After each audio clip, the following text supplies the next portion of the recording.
Hello and welcome to another episode of the Construction Corner podcast. I'm Dillon. I'm your host and joined by my blue collar badass, Matt. You're the one getting the weather this week. Yeah, man, it's nasty for around these parts. We're projected to get like up to 18 inches of snow by tomorrow morning, and yesterday it was warm. It was 43 degrees, so everything got slushy and kind of melted up, and then overnight it all froze. So it's solid ice, and then there's a shit ton of snow on top of it now. Are you guys mostly inside for this time of year, or do you still have exterior stuff to do? We've got two indoor projects right now, which is nice. We do have a major earthwork project that we took the risk and decided to push through the winter, and this is what you risk. So we've got about 4 feet of frost in the ground out there, but we're hoping in a couple of weeks it warms up enough that we can at least drag out foundation lines and put in some utilities. Nice. Well, guys, for the foreseeable future, we will have guests on the podcast, which is really nice to have and lined up for really probably the rest of the year. And with that, today we're bringing you Pete Johnson. He's really an all-around expert in all things coatings, flooring, concrete, and we're super excited to have him on. Longtime business owner and a guy that is very familiar with the cold, being up in Minnesota. So without further ado, Pete, welcome to the show. Hey, thanks, guys. Appreciate having me. Like Matt said, it's good to be inside sometimes these days. It's 5 degrees. We don't got the snow like you guys got, but it's been very cold for the last couple of weeks. Whereabouts in Minnesota are you? Just south of Minneapolis, St. Paul. So my office where I'm sitting right now is just 5 minutes from the airport. So basically it's south central kind of point right now. So same thing where it's nice where, southern half of the state, I guess it's cold, but you go just an hour north of me, it's like double digits negative, like all the year round. Like it's just, or 6 months of the year is terrible. So I can't complain too bad. There you go. We choose to live here, right? Exactly. Awesome. Well, Pete, I think a good place to start, you've been, the first employee at like Citadel Floors and doing technical support and training over the years. What really got you into the flooring industry? It kind of happened by chance, honestly. I was active duty Army before I got into the industry. And so I was stationed out in California, and I was transitioning off of active duty, and same thing, like we choose to live here. I was going to move back to Minnesota. That's where I'm from. I'm around this area. And I had reached out to a friend who kind of put me in contact with another gentleman. And he just kind of said, hey, he's a wild card. You never know what he's got. He was a foundation waterproofing in basements and foundation waterproofing exterior builder. And I kind of reached out to him. He didn't have anything at the time. 6 months later, after I had moved back to Minnesota and had gotten a job, he gave me a call and said he's looking to start up this new flooring division, doing garage floor coatings. Something I never heard of, didn't know anything about. That was in the middle of the winter, so I went out and checked out some installs, and the same thing. It was like 5 degrees outside, and we froze our ass off, but it was the most beautiful thing I'd ever seen. And so he offered me a position, and I started off as a residential garage floor installer and working with some products that were pretty new to the industry and this technology that was just kind of starting back in 2006 and 7. And so honestly, just kind of by chance, kind of stumbled into the right guy at the right time and got into it. And, that company took off, and we did a lot of great things after that. So garage floor coatings, man, those are, at least back then, those used to be kind of relegated to the real fancy houses, right? Exactly. And that's kind of where I started. It seemed to be doing high-end homes where, like for out here, the west side of the town, you're looking at $500 million plus houses, these 2, 3, 4 car garages, because at that point, that's all that could afford it. And that's just kind of where the market was tailored to.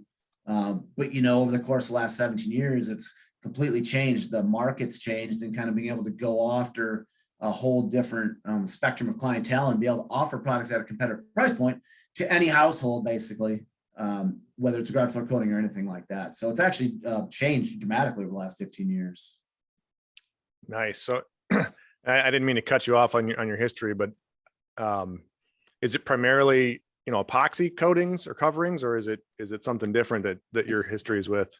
It's something different, actually. Yeah. So when I first started with a company called Citadel Floor Finishing Systems, we just kind of started working with a product called polyaspartic. So polyaspartic by nature and chemistry has been around for like 40 plus years. Spray on like tank linings, water towers, and containment types and stuff. It's very chemical resistant, very abrasion resistant. Well, it was very fast curing, and Bayer Chemical actually had the patent up until 2005.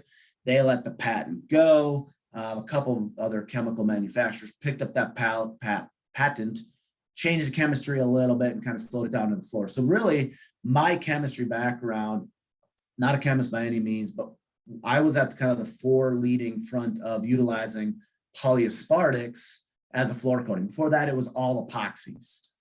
So before that, epoxy has been around for 80 plus years, and it would take multiple days to install a floor. Well, the polyaspartics came around, and then we basically took that down from 2 to 3, 4 days installs down to 1 day. So 2006, 7, 8, we kind of helped develop a product called polyurea, basically like a truck bed liner, but we kind of took that, slowed it down. Instead of like a 5-second cure, we changed it into an 1.5-hour cure. So my background has been in polyurea and polyaspartic 1-day floor systems. And so I kind of helped develop those products, those systems, and basically bringing them to life through different products and different chemical manufacturers and distributors from 2006 to current. So guys, if you can't tell, Pete is a true expert in all the chemical makeup, the product development, and getting all this products, right, the chemistry of these up and off the ground, and doing product development, right? You just said you developed this and made it a true thing, and taking it from a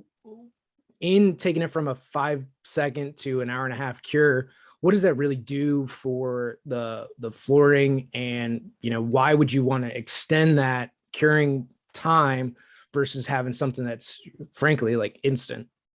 Sure. So like when they spray a truck bed liner, or they're spraying like paints, essentially HVLP guns and plural component guns, you're atomizing it. So basically, without atomizing it, it becomes healthier, basically. So we're not atomizing. Like one of the parts of polyurea is called an isocyanate. If you introduce air, now we're wearing masks, full suits, everything like that, introducing solvents. And so those are very fast cure because they have to be sprayed out of a gun. They initially, contact, and they cure it away.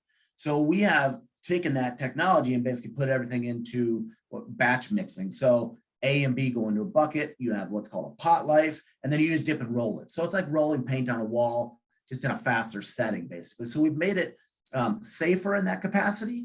And then also, when you slow down a cure time like that, you actually have better adhesion to a substrate like concrete or something that's a porous substrate, but it allows it to kind of soak in a little bit better. And then within that chemistry, it works with the moisture and everything within there. So that's what I did back at Citadel, is I worked directly with a chemist to come up and change those iterations of products to come up over and over. And so as we started off with a installation company, we kind of moved into a distribution company, and then ended up buying out that chemical manufacturing company and actually becoming a manufacturer, to the point where we were be able to control every single ingredient and mixing it on site and then distributing through all over the world. We had customers from Canada, South Africa to Australia. Wow, that's a lot to handle.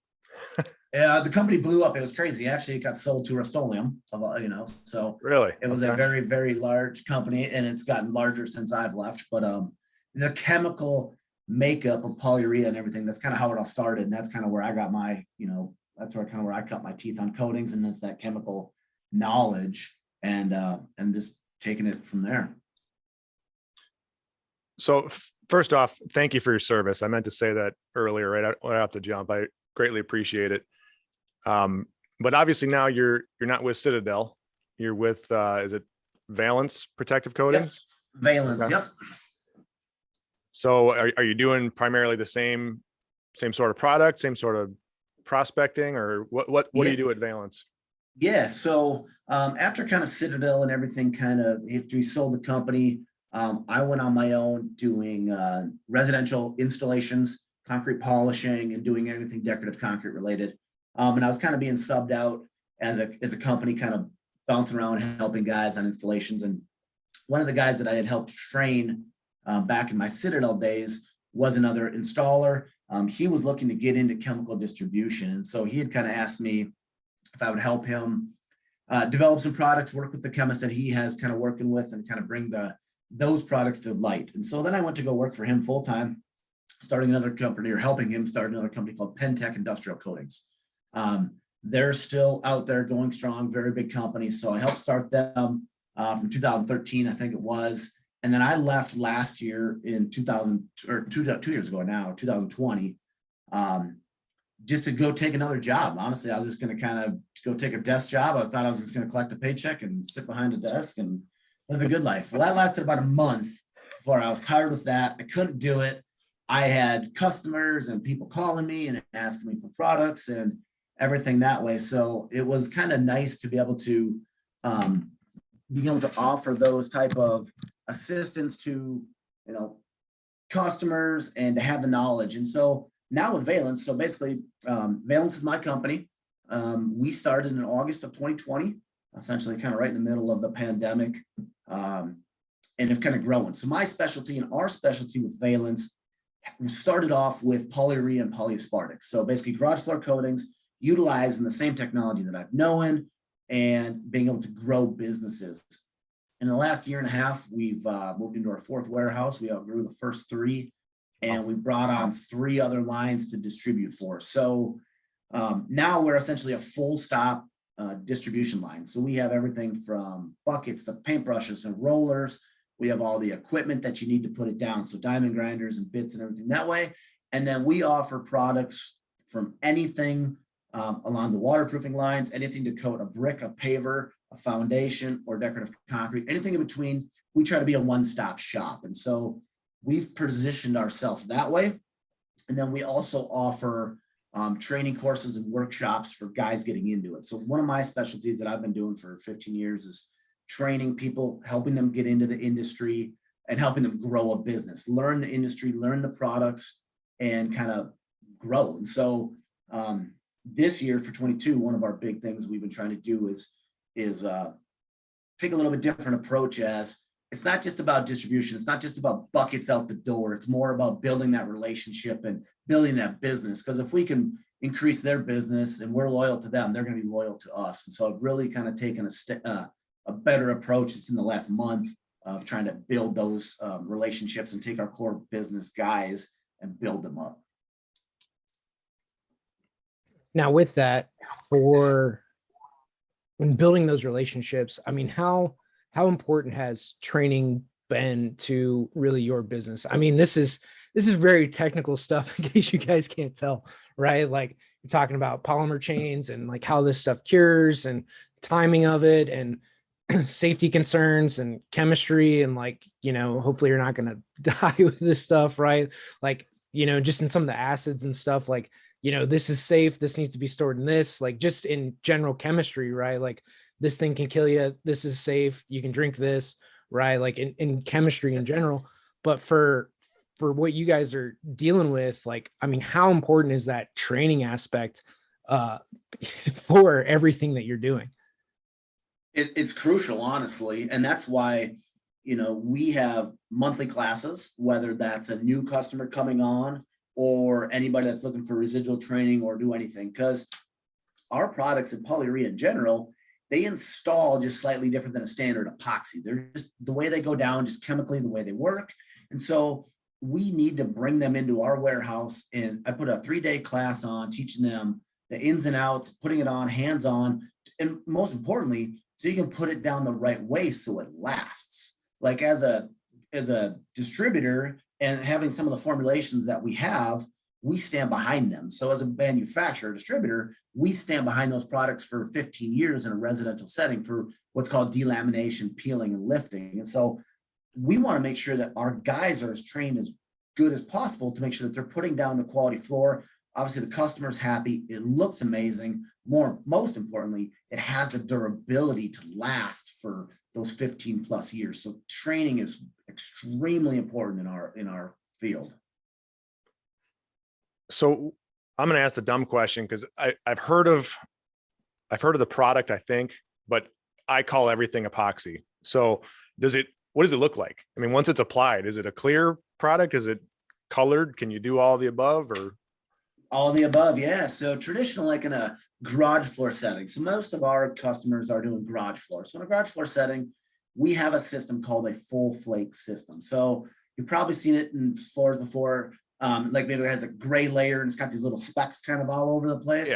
Yeah. Traditionally, that's a do-it-yourself style kit, what's known as a partial flake. So we got a partially broadcasted flake. Well, in our world, we would take like a gray tinted base coat, put that down and do like a full broadcast of flakes. So a do-it-yourself kit, they might give you 2 to 3 pounds of flakes of decorative media.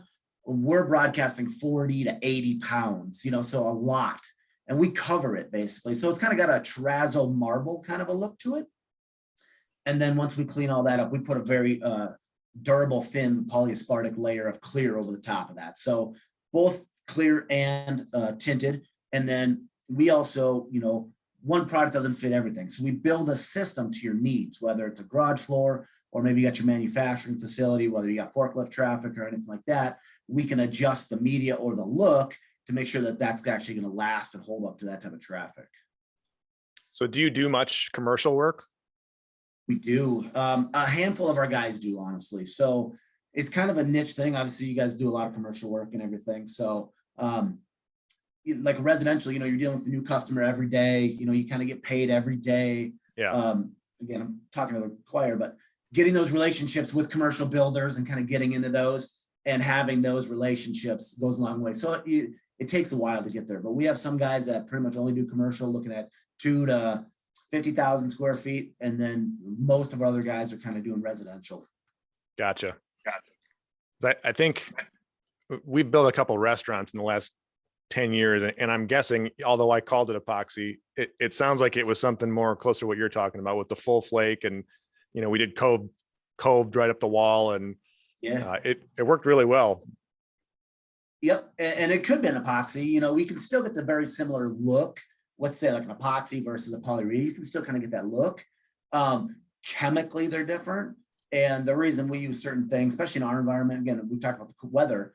So like polyureas are very flexible. So as concrete shifts and moves, it can kind of move with that. Epoxies can be a little more brittle, so they can, impact resistance. So there's advantages to both. It depends upon the look. So it could have been either one of those, but that's where it's at. The finished look, the durability, holding up to the chairs, the restaurant grease, whatever that is. You cove it for the code, so it's not having the cleanability factor, all those type of things. Yep. So we do all that too.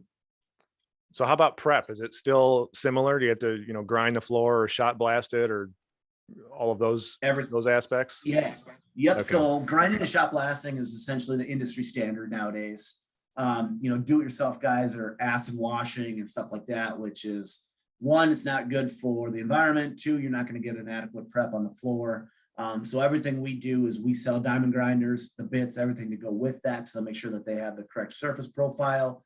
And that just allows your coating to bond to it. Because the biggest thing in our industry is prep, making sure it's done right. So you have long-term adhesion. So it's exactly where anybody that's doing it right should be using a shot blaster or a diamond grinder. Gotcha.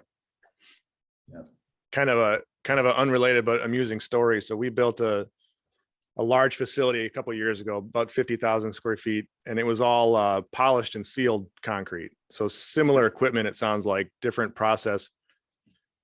The guys that I hired to do it, so we were in process of having the elevator installed. So on the second floor, per OSHA standards, we have this big wooden cage built around the opening, and it sticks out about 2 feet. Well, the guys running the grinder decided not to move the blockade out of the way so they could grind the floor. They said they'd come back later. And ever since, it looks like dog shit, because you can see this perfect little rectangle. It looks like a doormat almost, where, they came back with their grinder. They tried and they can't get it to match. And luckily the owner's fine with it. They don't mind it. Every time I walk in the building, it's like nails on a chalkboard to me.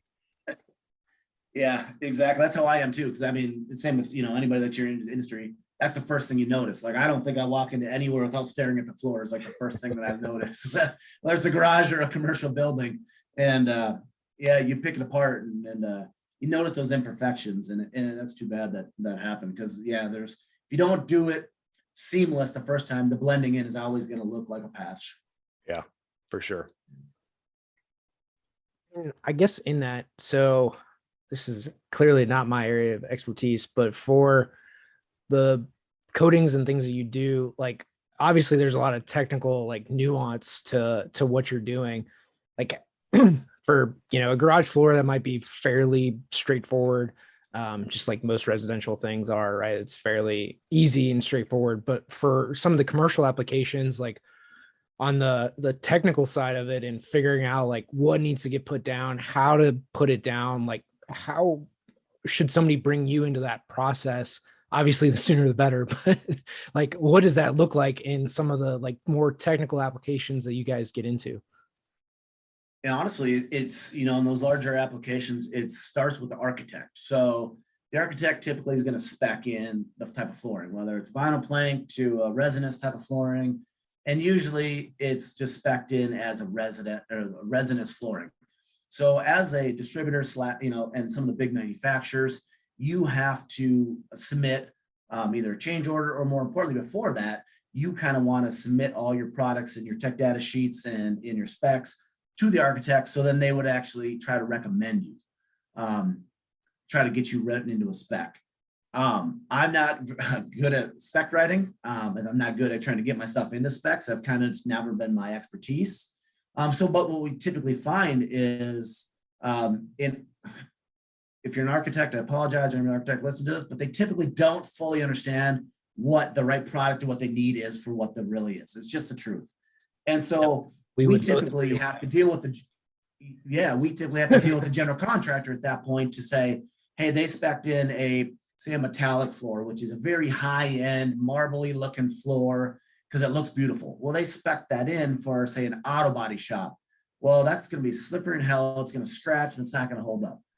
Yeah, it looks cool, but they just don't fully know. So unfortunately, we deal with a lot of it on the back end of it to try to get change orders in. So it's kind of hard to get in front of the architect to get it spec'd in immediately, at least what I've found out right away. So we deal with more of the struggle on the back end. And then it's just a matter of polyureas in the short term have only been around for 15, 16, 17 years. Epoxy's been around 70, 80 years. That's just what they spec in. That's what they know. Just like, you say, hey, I call everything epoxy. Everybody says the same thing. I want epoxy floor. So if I say, I don't do epoxy, I do polyurea, they go, I don't give a shit, just put something down. So it's a little bit of that educational game. And so we've been trying to fight more of the back end of the fight and trying to convince or change the mindset of the architect after the fact. So that's kind of where we've had a little bit more of the struggle.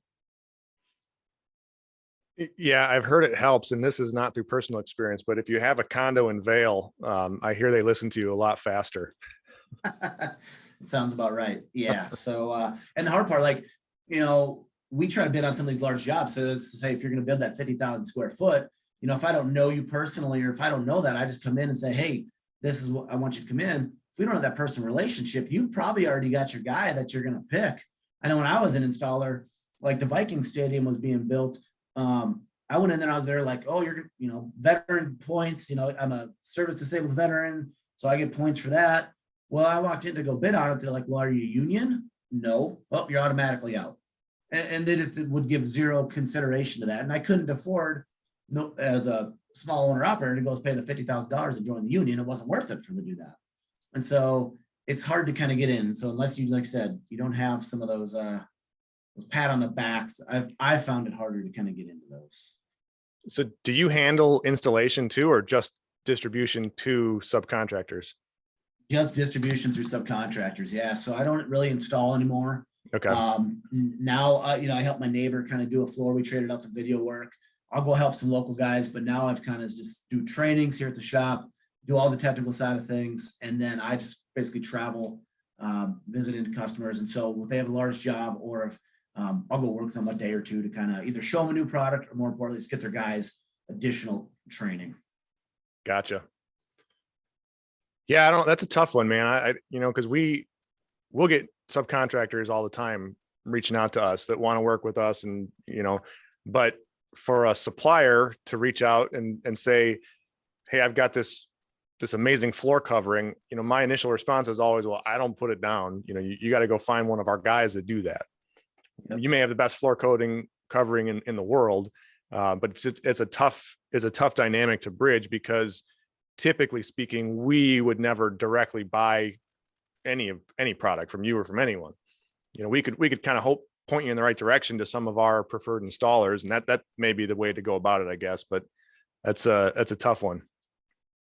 Yeah, and that's where a lot of my guys, at least, residential or small commercial, at least, they're not geared or they don't know how to come to you, right? So they're going to come to you as the GC and be like, hey, I got the best flooring and I can show you the tech data sheets and stuff like that. Same thing. You're either going to trust them or you're not. Either he's going to be one of the preferred vendors or not.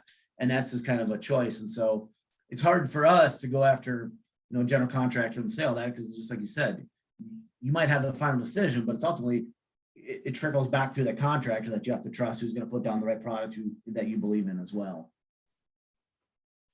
I mean, that's where the relationship building comes in. You got to have trust across all sides between you and the installer, and then the installer and me or whoever. And, doing the classes, I think, is a fantastic idea. Yeah. Well, and I think so too. And like we do privileged residence coatings, but I mean, we're also distributors for a company called Surecrete. So they get into like the overlay training, like overlays, wood plank overlays, wall stamping, stuff like that. But then we also teach polishing as well. So, kind of trying to help my guys diversify as much as they can. So if they happen to come across like that 50,000 square foot warehouse, they can at least talk to me. Hey, I got this opportunity. I got to go talk to Matt about this. What do I talk to Matt about this? And whether he gets the job or not, it doesn't automatically eliminate him. I guess because your guys really have to form deeper relationships, right? And they go into it with a training mindset, right? And just an educational mindset of what is it that you do that hasn't been around forever. It's not a default spec, right? For a lot of these architects frankly, on the commercial side, you don't change specs that often. Like, it just does not happen. You try not to mess with it, don't fix what ain't broke, type of mentality. And, again, you haven't been sued on it, so you just leave it, is really how a lot of those specs get written. It's funny, but it's true.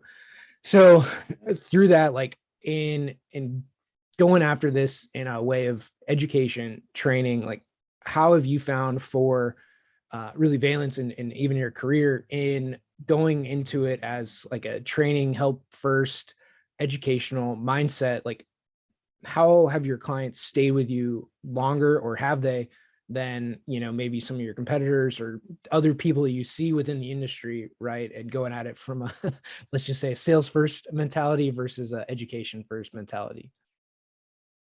Yeah. So, and we put that kind of up front. So when we have somebody new contact us, say they want to come to class, whether they're just getting into business or they want to switch products or stuff like that, that's immediately what we tell them. We say, we're not just here just to provide a bucket out the door. We provide you customer service. We have a social media marketing company that we help with social media marketing, getting leads, lead generation, applications at that. And then when we have them come to class, it's a 3-day hands-on class. And basically we allow them to have 100% full access to myself, anybody within our office, all of our products, and to show them the benefits of what you're going to get by coming on board with us. And then if you're new into business or the industry, that's kind of why most of our guys start with residential. It's kind of that crawl before you walk and then run thing. Because again, I can train somebody in a couple of days, and typically they can go out and knock out a 500 square foot garage. Probably not as efficient as I am, but they're going to be able to take care of it. They're not going to jump into that 50,000 square foot floor and be so far over their head, they're screwed. And so a lot of our guys start small. And again, being a 1-day system, you can go knock out, at first, you're knocking out 1, 2, 3 floor jobs a week. They're going to start getting to 2 to 4 to 5 jobs a week. and collecting that paycheck or that, that check from the homeowner every day. And so as they kind of build that, they build their knowledge. That's when we really teach them to start to diversify. So right away, we basically say, hey, start simple. That's why we're garage floor guys. We start with a simple garage floor system. It's pretty simple. Once you learn the basics, I can teach you the rest. So that's why we do a lot of residual training. We offer the workshops, guys come back. And I would say, since Valence and everything's kind of started, we don't really have people leave. I mean, so we've had a couple people leave, but they see the value in what we do. And that's kind of where I'm trying to focus this year, building that relationship like you're talking about. So we bring in so much value beyond just what's in the bucket, that we're truly helping you build your business. Because that's ultimately what I want to do, is I want to coach people to build their business. And I've done that in the past. And now that's our focus primarily, is we can help you build your residential garage floor business from starting off with 1 floor a week, and then you move to 5 floors a week. You just, quadrupled your business, your revenue, increase my business, more buckets out the door, and we all win. Absolutely. It's a great business model. And frankly, it works whether you're in the commercial field or residential field, industrial, it doesn't matter. It's about heavy communication and building the relationships, but giving more than you're expecting to get in return. 100%. And that's everything, like our core values, it's honesty, integrity, passion, and innovation. And we live them every day. They're painted on my wall. And I make sure that every one of my employees and my customers are at my training center, and that's just kind of what we do. And that's what you're going to get from us every single day. And as business owners, you know how it is. We work more hours than most other people, and we're passionate about it. And I'm extremely passionate about decorative concrete, and it shows through my customers. And that's why, we're able to retain those long-term customers and help them grow, because they see the value in that, where they're not just going to a local distribution house and picking up. We're not Home Depot. We're not going to be a Subway. We're not going to just put a customer on every single corner. We have territories, we have markets, and we try to help build that market, whether it's Minneapolis or San Antonio or whatever that is. We allow you to expand into those markets and help you build and grow to the expectations that you want. So it sounds like Valence and is growing pretty fast.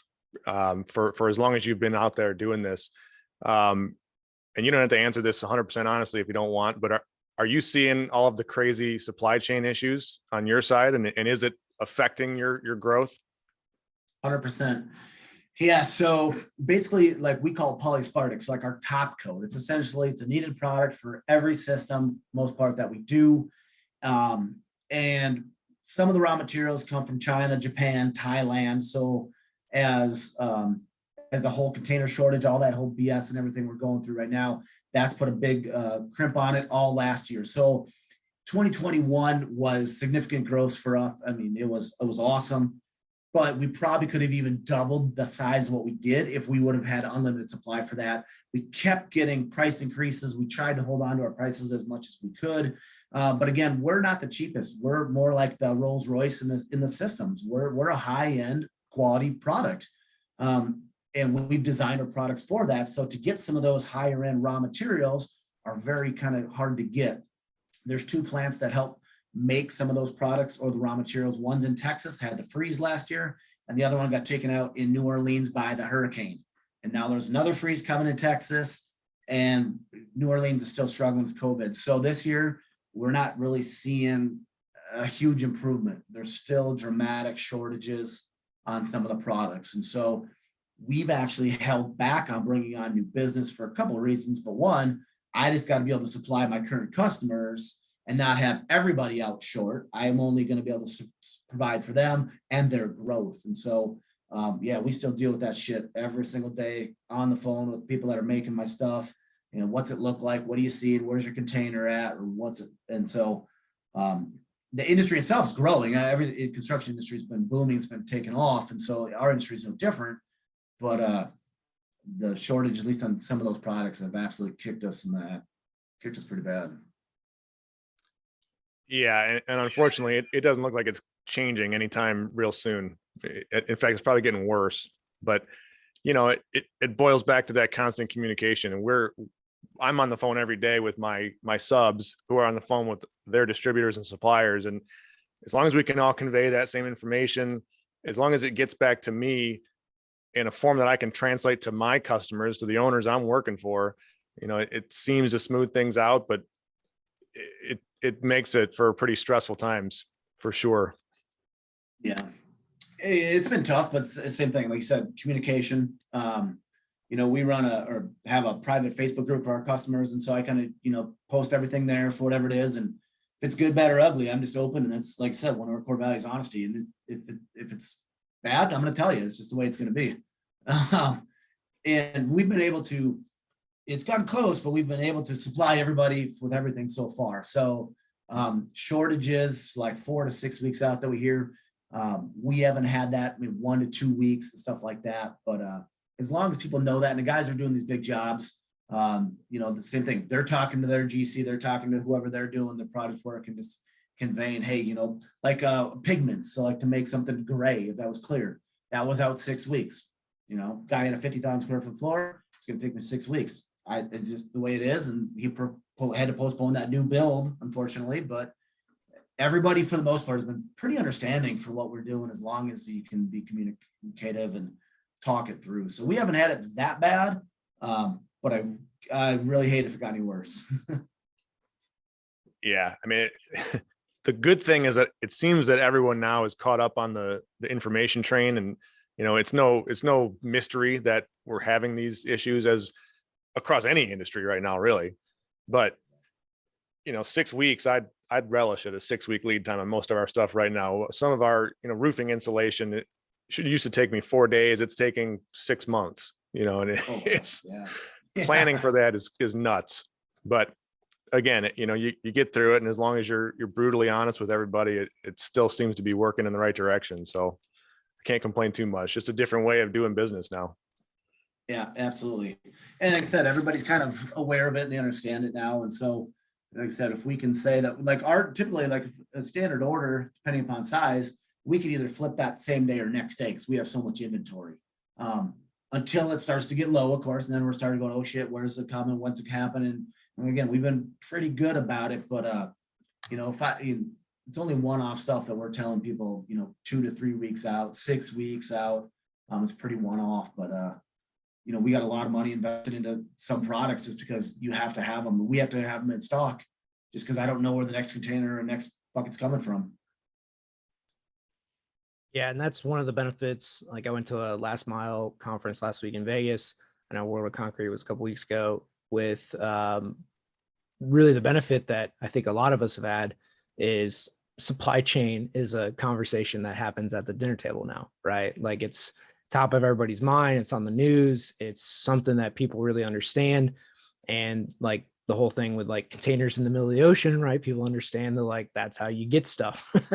And it's really opened, I think, a lot of eyes on where things are manufactured, how we get stuff, how it's transported, everything that goes into it, whether that's truck, train, delivery driver, whatever it might be, that it's a very small silver lining in this whole thing is really just the education of where things are produced, how we get them. And then, for like construction projects, especially like residential, where those homeowners were very rarely educated on the whole process of putting anything together. They have, maybe a better glimpse of it than they previously would have for those projects. So with kind of the homeowner piece, are your guys doing new builds, or is this a like come in, I've lived in this home for 10 years and I'd like a better looking floor in my garage? Yeah, both, to be honest, but I would say the majority of our guys are coming in on floors that have been down for 2 to 20 plus years old. So one of the benefits of putting a coating down is we can come in, grind it, fill in all your cracks. And so again, us in the north, they have salt and all the roads, we have all that salt damage, that pitting, that spalling. We have products that come in and fill all that back in, and then basically put your coating on top of that. So if we can come in on a standard garage that might be 5, 10, 15 years old, have some damage to it, we can actually be cheaper by doing our entire process than about 10 or 15% cheaper at putting the coating down and then having them rip out that concrete and pour a new slab. Now, there are some slabs that are just too far gone, but I would say the majority of our business and what our customers go after are those floors that are 10, 15 years old in the northern half of the thing. So, one, it's aesthetically pleasing, looks awesome. More importantly, it's protecting the concrete from all the salt, the damage, and anything, those chemicals from before. And two, you don't have the rough texture or any of that salt damage and all that crap from before. So new builds are awesome because they're new concrete. It's not a lot of repairs, but I would say the majority of our guys are existing floors for sure. Yeah, that's pretty cool. I mean, I think really the last 2 years have shown a lot of people putting more money into their existing house, right? It's one of two things. They're either going to move out of the city to somewhere else, or they figure they're going to stay put. I mean, we went through this really at the beginning of last year trying to move, and we're like, screw it. We're just going to stay and put money into our house where we live, because we're not going to buy into a, it's great if you could sell into a rising market, but bad if you're going to buy into it. So I think a lot of people are doing, just that, where they're fixing up, improving where they are now, and, adding value back into where they're living. And that's why one of the reasons, honestly, this industry is taken off so much with all home improvement industry in reality. But people are they're spending more money on their house. They're at home more. Everybody's typically working from home more. And so they spend that money.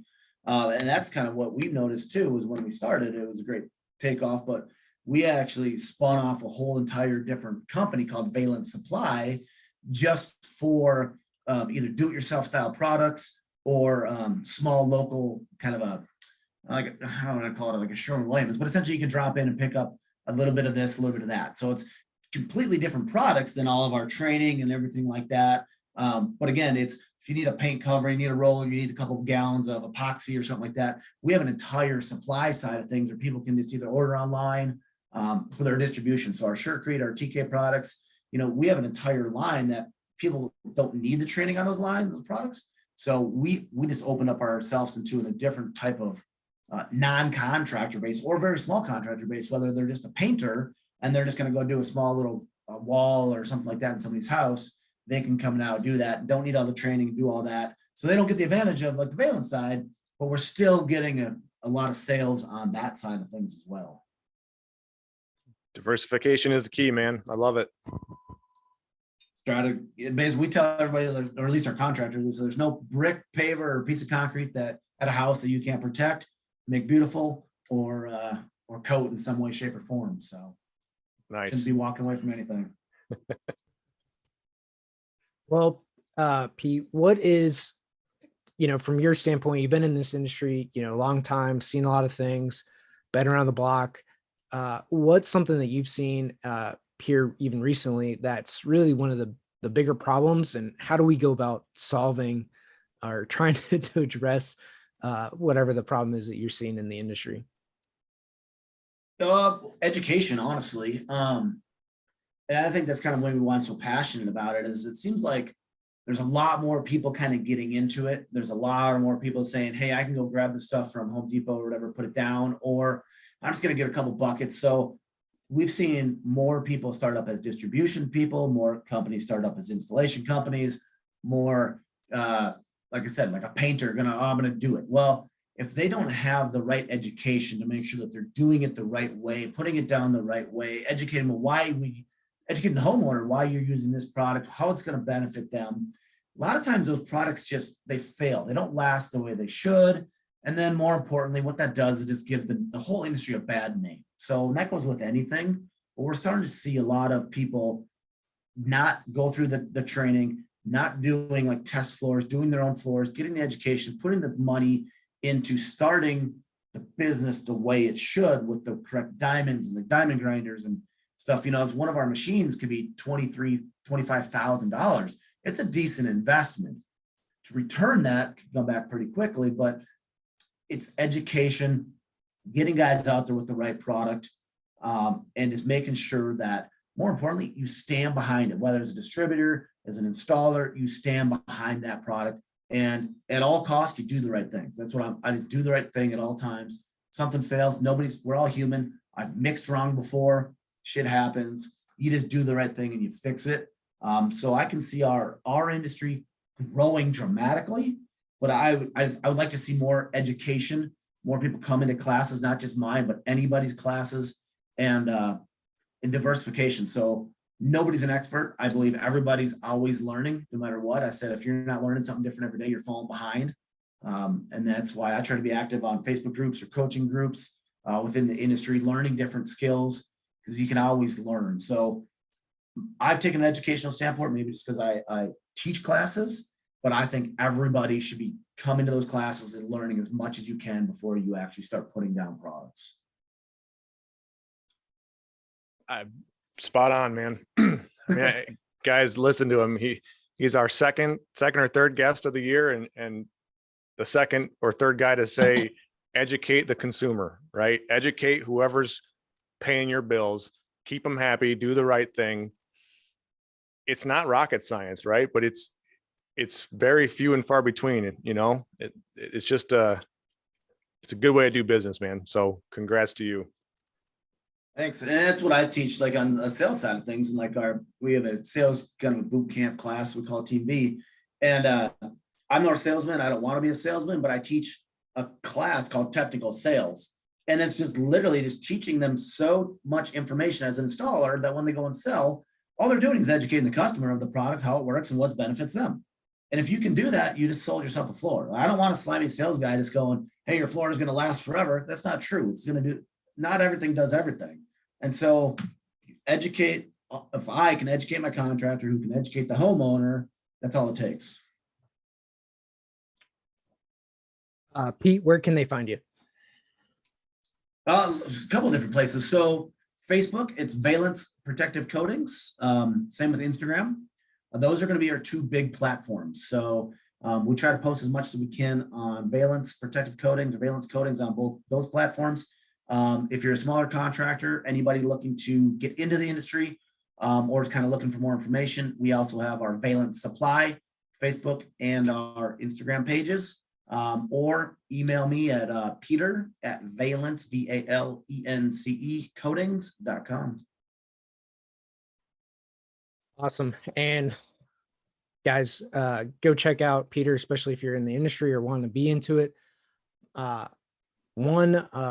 Maybe two final questions, but how is the Facebook group working out for you? Like, I don't think I've ever heard or know contractor or anybody in construction that runs their own Facebook group for their clients. So please tell us more about that. It's everything for me, honestly. It's where I post all my information. So it's a private group. You don't get invited to the group until you've come through our class. You get your certification. And then essentially, if they're on Facebook, which everybody typically is, then you send an invite or we invite you into the group. And obviously with the Facebook, everything's always there. So whether if I posted last year, whatever it is, you always got that library, and any new product, any new training, anything I'm doing in there, I post everything in that group. So all my certified guys can see it and only they can see it. So a lot of our stuff we do is proprietary information or proprietary chemicals. If it's not, then it goes on our general Facebook page. But I would say my private page of coatings and consulting kind of a page has been our number one way to kind of get everything out. So like we do email blasts and stuff like that, but I'm in that group. My guys are posting in that group, whether they need a picture of a job, hey, I need a picture for my trailer. We created a network of guys that are just willing to work together. And I would say it's been by far the number one way of communication for us. I love that. It's innovative, man. Like Dillon said, you don't hear about that much, but that's very cool. Been awesome for us, and our guys use it every day. So usually we got a new guy posting about something else. Either they're asking a question of, hey, what to do, or they're asking for a picture. They're asking, who knows what it is. And then it also allows me to give that person technical advice and allows everybody else to see it at the same time. So it's not just a one-on-one conversation. So sometimes too, if I'll take a private conversation, I'll then go post that exact same situation in the consulting page so everybody can see what that answer would be to that question. So it's always a library of what we're doing or an answer to a question. Nice. And guys, I mean, that same method, right, of communication, be it in a private group, can be used in your company, it could be used for your suppliers, it can be used in a number of different ways, that's private, not out for general consumption, but a way to easily communicate with everybody in a way that is sharing, educating, informing everybody of what's going on, and really creates, I think, a clear transparency, but also for your network, right, of people that are looking for, how is this done? How does this look? They haven't maybe done one. They can share a picture of it, and now allows people to see, or show an end consumer, right, that picture of how this might look installed, even though they don't have one done. The network has it too, which is extremely powerful. Exactly what we use it for. Just the library of, if Frank in Texas did this type of floor, and Corey in Dallas hasn't done it, now he knows exactly what it's going to look like, and then those two can communicate if they ever need to. So, and my big thing is just trying to bring a network of my guys together to build a community. We're all going to help each other. Nobody's in competition with each other. We're all just there to help each other, so everybody grows. I love it. Awesome. Pete, any final words before I close this out? No, I appreciate you guys. Thanks for having me on. It's been awesome to talk a little bit about decorative concrete and my passion. So if there's anybody out there looking for anything, information, decorative concrete related, if I can't help you, I'd be more than happy to point you guys in the right direction. Very cool, man. It's great to have people on that have such passion about what they do, right? I mean, you can tell you have it, and that's what we're going for with this whole project that Dillon and I do. So thank you for coming on. Absolutely, my pleasure. Thanks, guys. Pete, again, thank you for your service to this country. Thank you for coming on and sharing your passion. I mean, guys, it's like Matt said, you can't hear it in his voice. Well, first you need to find your own passion for something to be this enthusiastic about, something like concrete and coatings and the chemistry and everything else behind it, man. It's awesome to see really the enthusiasm, the passion, and guys, you can cultivate passion in something as what might seemingly be as mundane as concrete and coatings, like Pete has. It's really incredible to hear your story, where you've come from everything that you've been able to build, and then over the last year and a half to go through 3-4 warehouses, to continue to grow, educate, inform people, do things like having a Facebook group for your clients, your network of people. It just, I think, again, your 4 core values for honesty, integrity, passion, innovation, those shine through and everything that we've talked about here today. So guys, go connect with Peter. All the links will be in the bio. And again, thank you for coming on. Thank you for sharing so much information. I know this was technical, especially out of the gate, guys, but again, that's what it takes to succeed and educate customers and clients and the industry about what's possible through everything that we do and putting buildings together. So again, Peter, thank you for coming on.